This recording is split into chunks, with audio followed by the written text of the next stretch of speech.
olitra raha mpanao eo ambodin'ny écran amin'izao fotoana zao ny météo indray ny arahanao amin'ny izao fotoana izao.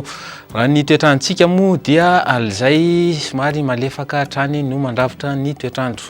Okatrizay zany dia tsy dia hisy fiovana firy ny toetrandro aty afovoantany sy amin'iny ilany andrefan'ny nosy iny raha amin'izao fotoana zao satria dia ny masoandro no manjaka amin'ny ankapobeny fa ny misy orana amin'izao dia saika aty amin'ny varatra atsinanan'ny nosy. Raha momba ny rivotra indray moa dia somary mafimafy ny fitsokan'ny rivotra raha aty amin'ny tendrony varatra sy tendrony atsimon'ny nosy ka mila mailo ny mpiandrika amin'ireny faritra ireny.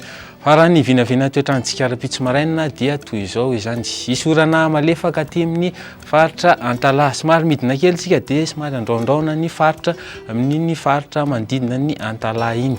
Faritra sisa moa dia hisy zavona raha aty amin'ny tapany atsimon'ny nosy. Fa rehefa misava zany avy eo dia ny masoandro no anjaka.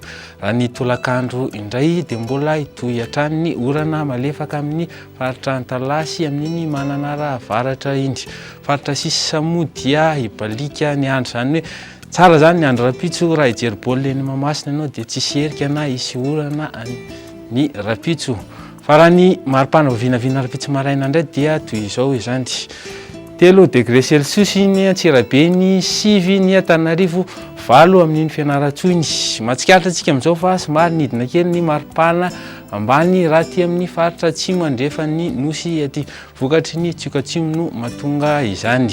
Raha ny maripana tolakandro indray dia niakatra kely ny maripana raha aty afovoantany izay 3 20 sy 4 degré Celsius eo. Ny mafana indrindra moa zany amin'izao dia amin'iny Maivatanana sy Boeny iny izay tafakatra roa amin'ny 30 degré Celsius.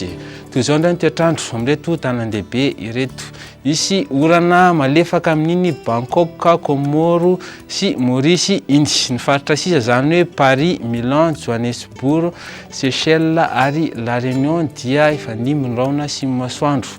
Ny Nairobi moa dia andraona ny andro. Zay ary ny afaka tolotra aminao amin'izao alina zao fa dia soava mandry tolo veloma tompoko.